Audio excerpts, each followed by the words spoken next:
Hey YouTube, I'm SANJ. Welcome back to my channel, SANJ Designs, where I'm doing a VW T5 camper conversion.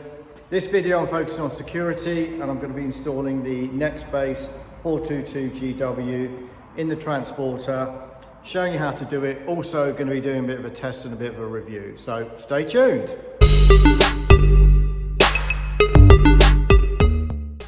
Right, so let's just check out what's first in the box.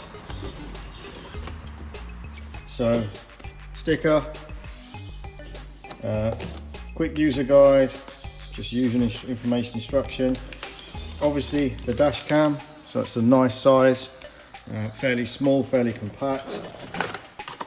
We have a mount, works with a sticker. You've got a spare sticker there if you need it. There's a USB cable, which we've got plenty of those anyway. And also you've got the cigarette lighter power lead. I'm actually not going to be using that. I'm going to be using the Dashcam Hardwire Kit. I prefer using that because it's just much better than having loose wires hanging around. So that is what you get in the box. You also get a little trim tool, but I've got a really decent one. So that's it. So this is a hardwiring kit. So you've got your power cable, really simple positive and negative. This is to basically prevent interference and noise, and these are called fuse taps. So you've got a micro one, but the van and most cars use this one, and I'll show you how to fit that a bit later on. So what we're going to basically do is we're going to install the cable first before we actually mount it. We're going to run it across the top of the head lining, down the pillar, across the back, underneath the dash, and then our fuse block is there. So we're just going to remove some of this trim to make sure we get it nice and easy. And if you're doing any jobs like this, it's always worth investing in a decent trim tool kit. I mean, this is only about £15 off Amazon. I've also got some solid metal ones, snap-on, and also something called a panel popper. So these are really good, but also make sure you do the job neat and tidily. So first job is just to remove this trim panel and this B pillar, so there's no screws. And just using one of the trim tools just to snap it back, and just be careful when you're taking the clips off because they are prone to breaking. That's why you need something decent. So I've left about 10 centimeters. I've tucked it into the head lining, but not too tight, so it can be adjusted.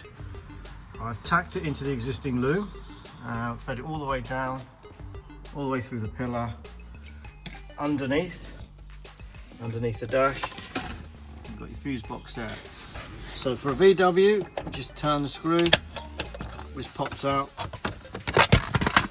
and I'll show you which one you need to use. So when you pop open the fuse box holder, you'll see a set of fuses.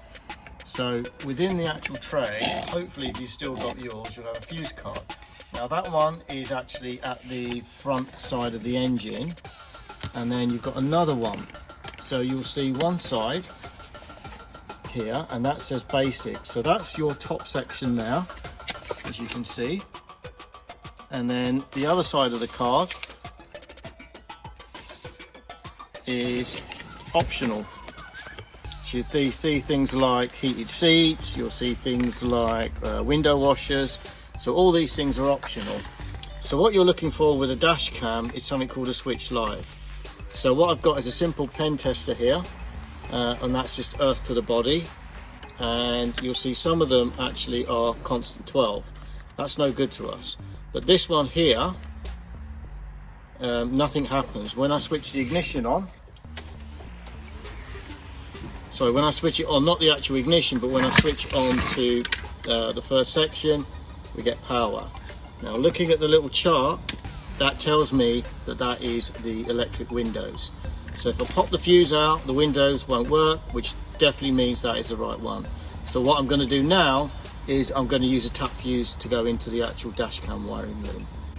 So here's the Nextbase fuse holder, and it's really important that you put the 2 amp fuse at the top part of the holder. If you put it at the bottom, you're going to have the wrong ampage and you could end up causing a problem. And what you do now is you go back to the fuse that you found, and it's this one here. We'll pop that out. And I'm going to put that in the bottom of the fuse holder. And what we do now is put that in exactly the same place in the actual fuse box. So there you can see it's gone in exactly the same space. So you've got the fuse back for the electric windows, and also now you have power for the Nextbase.